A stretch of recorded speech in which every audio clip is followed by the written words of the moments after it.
What's going on, guys? This is John Zakari, and yes, summer is over, no more nice weather, and school is starting up again, but that also means the summer games drought is over. We made it!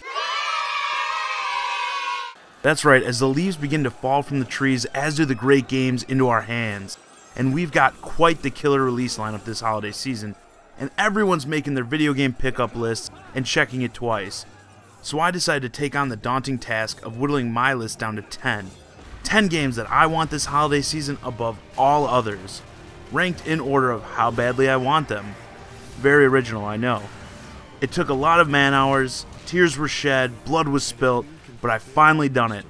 Here it is, my top 10 most anticipated games of holiday 2014.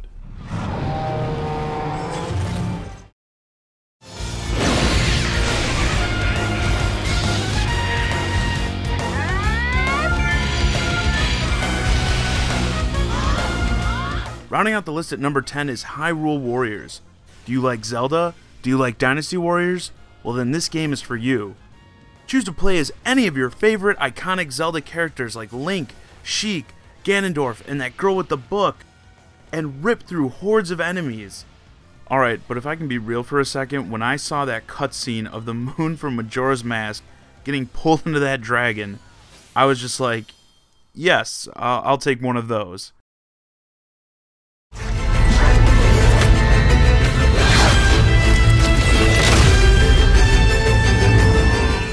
At number 9 we have Middleearth Shadow of Mordor.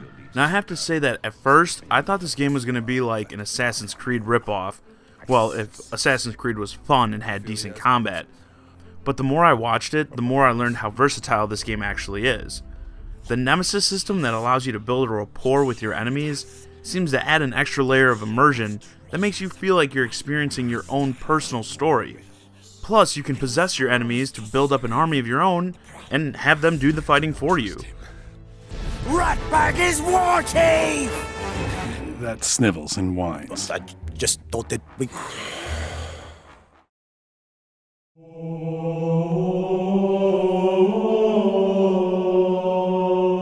The chief is gonna jump in this tank, roll across the bridge, and blow up any inhuman son of a bitch dumb enough to get between him and the prophet of regret.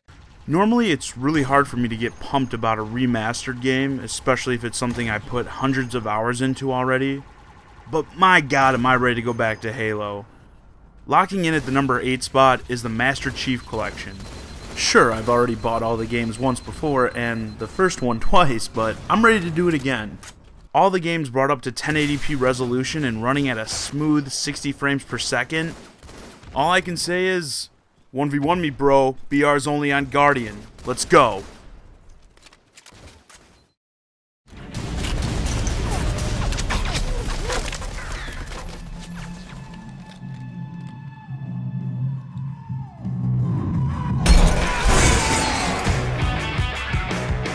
Cover mechanic, right? Sunset Overdrive grinds its way into the number 7 spot. This game is a total parody of shooter games, and I love it for that, exposing the genre's biggest issues like lack of color and generic characters. In this age of shooters where realism is king, these games tend to take themselves too seriously. But Sunset Overdrive is here to save us by going over the top in just about every way. Normally, I go on about different mechanics and such that draw me to a game, but this one just looks damn fun.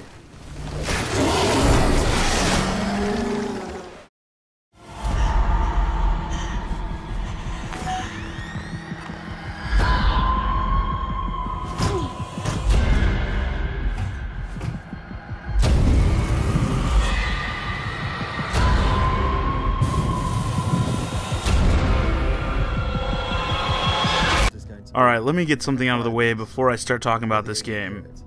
The Aliens franchise is something really near and dear to my heart, and I almost always jump at any opportunity to explore that universe. So, I was one of the people that pre-ordered Aliens Colonial Marines, paid the full $60 price tag. So to say I was hesitant at the thought of my number 6 pick, Alien Isolation, would be an understatement. But this team is using a completely different strategy. I call it Project Don't Make Another Garbage Alien Game, bringing the series to the realm of horror games like Amnesia and Outlast, but here you actually get to use weapons and defend yourself as you fight for your life as the alien stalks you throughout a derelict ship. And you want to know the best part about this game?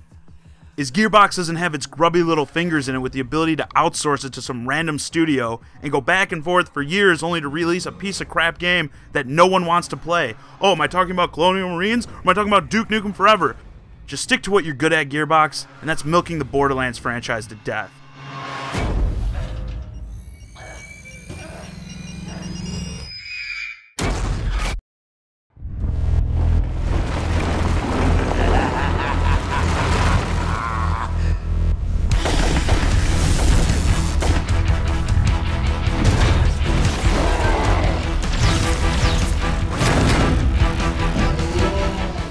Disney Infinity, that's like a baby's toy. Fuck you. I'm gonna be there day one for my number 5 game, Disney Infinity 2.0. I'll be the one knocking your kids out of the way to get all the playsets and probably most of the figures. I love the first Disney Infinity, just check out my review of it. Sure, it is a game tailored towards kids, but the Toy Box mode gives players the opportunity to create crazy worlds that will challenge even veteran gamers. And I've got to give it to the Disney Infinity crew. When 2.0 was announced, they came out and were basically like, hey, here's some things that sucked in the first game, and here's how we're going to fix it. Most notably, in the first game, leveling up didn't feel like a big deal, but now there's a skill tree system in place to make your character feel unique. And this is even implemented on a smaller scale for the old figures you bring into the new game. And hey, the Spider-Man playset may be one of the best Spider-Man games you play for quite a while.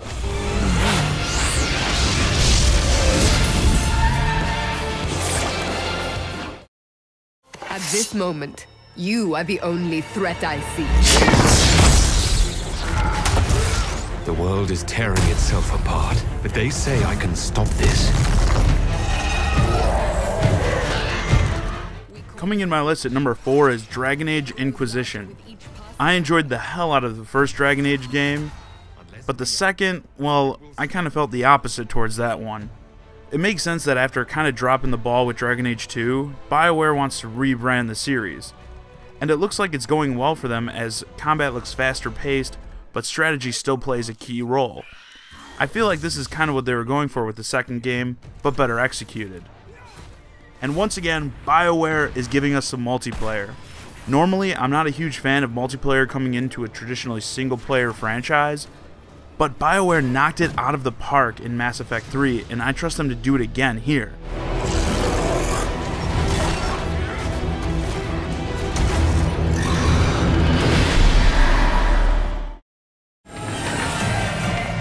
Welcome to hell, love. Too late to repent.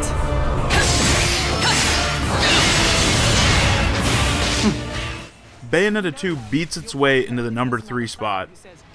If you follow my videos, then you probably already know how hype I am for Bayonetta 2. Above games like God of War, DMC, and Metal Gear Rising: Revengeance, the original Bayonetta was my favorite action game of the past console generation, hands down. Some were worried that Platinum Games would tone down the over-the-top violence and sexual overtones since the Bayonetta 2 is being released for Wii U, but the trailers and gameplay videos we've seen for this game so far point to that being far from the case. Plus, if you missed the original Bayonetta game, it comes included with the physical release of Bayonetta 2. You just can't beat that value. Bayonetta, you better start creating miracles.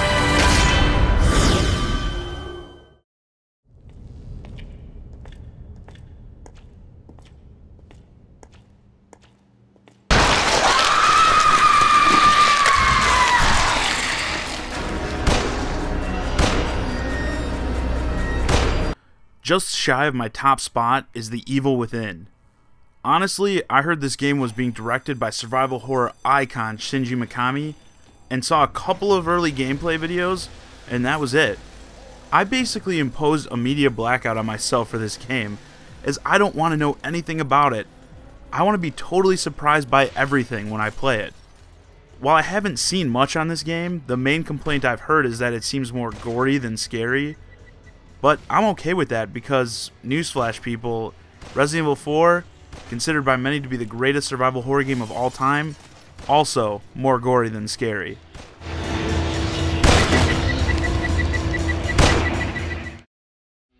Now, I want to make something clear about the #1 spot here. I see top 10 lists as things that, for the most part, shouldn't be taken seriously. For me, I just want this to be the jumping off point for you guys to tell me the games you're excited for this holiday. But with my #1 spot, I'm not screwing around. To me, this game is the one. If you have $60 to spend on one game this holiday season that you're going to get the most enjoyment and most playtime out of, look no further.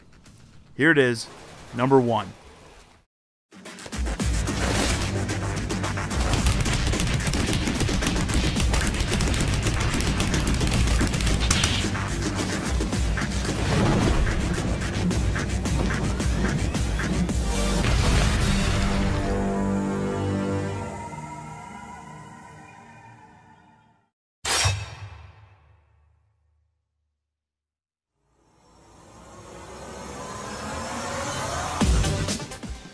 You just can't go wrong with Super Smash Bros.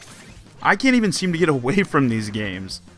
Since I was in junior high when the original launched on N64, I've spent long nights playing it with friends at home, at parties, in dorm rooms, everywhere. These games are perfect for any situation. My only concern with this title is the online. Smash Bros. Brawl on Wii had online play that was pretty much unplayable. If we get a solid netcode with this one, I don't even want to know how much time I'm going to spend playing this game. There really isn't much else to say about Smash. Accessible to gamers of all ages, simple to pick up, but difficult to master. And above all, it always lives up to the hype.